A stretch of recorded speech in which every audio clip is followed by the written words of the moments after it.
ಎಲ್ರಿಗೂ ನಮಸ್ಕಾರ. ನೀವು ನೋಡ್ತಾ ಇದ್ದೀರಾ ಕನ್ನಡದಲ್ಲಿ ಕಾನೂನು ಯೂಟ್ಯೂಬ್ ಚಾನೆಲ್. ನಾನು ಅಡ್ವೊಕೇಟ್ ಸಂಧ್ಯಾ ಗೌಡ. ನೀವು ಯಾವಾಗಲಾದರೂ ಕೋರ್ಟ್ಗೆ ಹಾಜರಾಗದೇ ಇದ್ದಾಗ ನಿಮ್ಮ ವಿರುದ್ಧ ಎಕ್ಸ್ಪಾರ್ಟೆ ಆರ್ಡರ್ ಬಂದಿದ್ಯಾ, ಅಥವಾ ಅಪೀಲ್ ಹಾಕಿದ ಮೇಲೆ ಮತ್ತೆ ಕೇಸ್ ಓಪನ್ ಮಾಡೋಕ್ಕಾಗಲ್ಲ ಅಂತ ಯೋಚಿಸ್ತಾ ಇದ್ದೀರಾ?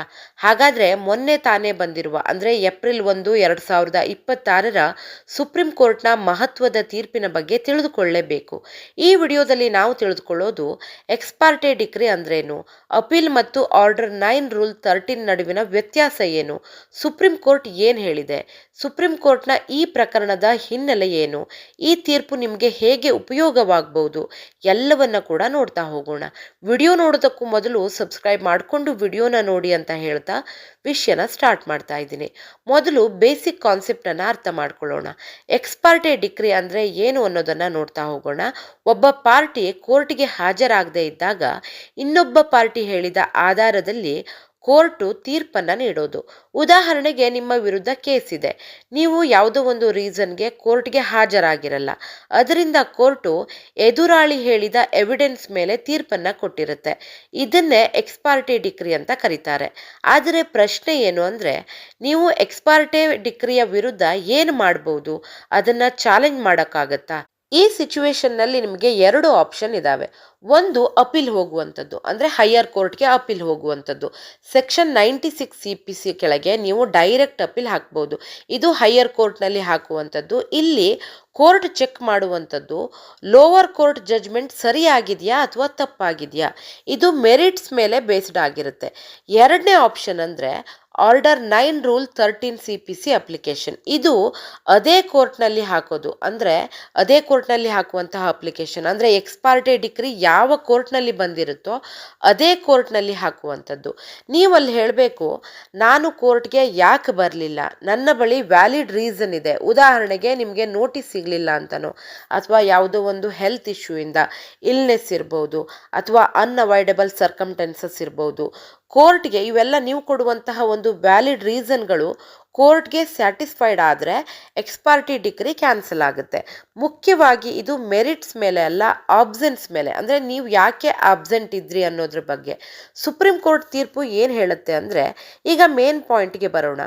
ಸುಪ್ರೀಂ ಕೋರ್ಟ್ ಹೇಳಿದ್ದು, ಅಪೀಲ್ ಹಾಕಿದ್ರೂ ಕೂಡ ಆರ್ಡರ್ 9 ರೂಲ್ 13 ಅಪ್ಲಿಕೇಶನ್ ಹಾಕೋದಕ್ಕೆ ತಡೆ ಇಲ್ಲ.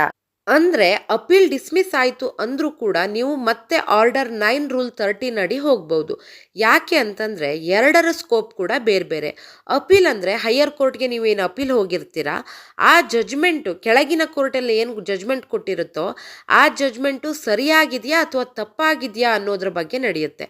ಆದರೆ ಆರ್ಡರ್ 9 ರೂಲ್ 13 ನೀವು ಯಾಕೆ ಆಬ್ಸೆಂಟ್ ಆಗಿದ್ರಿ ಅನ್ನೋದ್ರ ಬಗ್ಗೆ ನಡೆಯುತ್ತೆ. ಆದ್ದರಿಂದ ಒಂದರಿಂದ ಇನ್ನೊಂದು ಬ್ಲಾಕ್ ಆಗೋದಿಲ್ಲ, ಎರಡೂ ಕೂಡ ಬೇರೆ ಬೇರೆ ಆಗಿರುತ್ತೆ. ಈ ಸುಪ್ರೀಂ ಕೋರ್ಟ್ನ ತೀರ್ಪಿಗೆ ಸಂಬಂಧಿಸಿದಂತೆ ಪ್ರಕರಣದ ಹಿನ್ನೆಲೆಯನ್ನು ನೋಡ್ತಾ ಹೋಗೋಣ.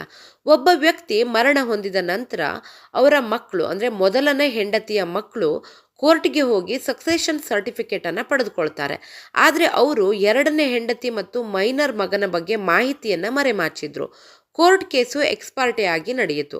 ಮೈನರ್ ಮಗನ ಸಿಚುವೇಶನ್ ಹೇಗಿತ್ತು ಅಂದರೆ, ಅವನು ಕೇಸ್ನಲ್ಲಿ ಪಾರ್ಟಿ ಆಗಿರಲಿಲ್ಲ, ಅವನಿಗೆ ಗಾರ್ಡಿಯನ್ ಅಪಾಯಿಂಟ್ ಮಾಡಲಿಲ್ಲ, ಅವನು ಮೈನರ್ ಆಗಿದ್ದರಿಂದ ಲೀಗಲಿ ಆ್ಯಕ್ಷನ್ ತೆಗೆದುಕೊಳ್ಳೋದಕ್ಕೆ ಆಗಿರಲಿಲ್ಲ.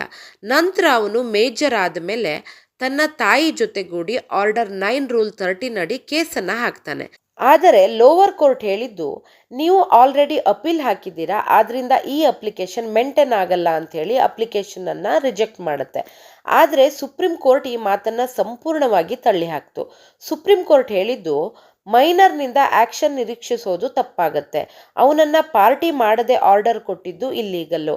ಅಪೀಲ್ ಡಿಸ್ಮಿಸ್ ಆದರೂ ಕೂಡ ಆರ್ಡರ್ 9 ರೂಲ್ 13 ಅವೈಲೇಬಲ್ ಇದೆ. ಆರ್ಡರ್ 9 ರೂಲ್ 13 ಒಂದು ಪವರ್, ಇದು ಜಸ್ಟಿಸ್ ಕೊಡಲು ಫ್ಲೆಕ್ಸಿಬಲ್ ರೆಮಿಡಿ ಅಂತ ಹೇಳುತ್ತೆ.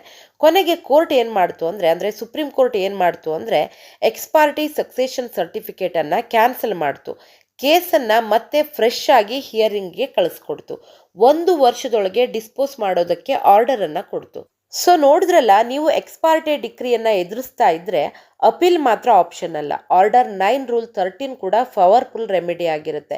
ಎರಡನ್ನೂ ಕೂಡ ಯೂಸ್ ಮಾಡ್ಕೊಳ್ಬೋದು. ಅಪೀಲ್ ಹಾಕಿದ್ದೀರಾ ಅನ್ನೋ ಕಾರಣಕ್ಕೆ ಆರ್ಡರ್ 9 ರೂಲ್ 13 ಅಪ್ಲಿಕೇಶನನ್ನು ಹಾಕದೇ ಇರಬೇಡಿ, ಎರಡನ್ನೂ ಕೂಡ ಯೂಸ್ ಮಾಡ್ಕೊಳ್ಬೋದು.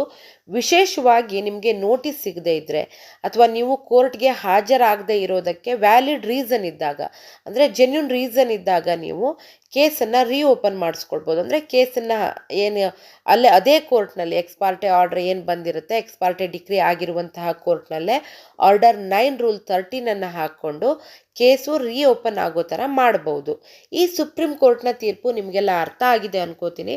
ವಿಡಿಯೋ ಇಷ್ಟ ಆಗಿದ್ದರೆ ಲೈಕ್ ಮಾಡಿ, ಶೇರ್ ಮಾಡಿ, ಸಬ್ಸ್ಕ್ರೈಬ್ ಮಾಡೋದನ್ನು ಖಂಡಿತ ಮರಿಬೇಡಿ. Thank you so much.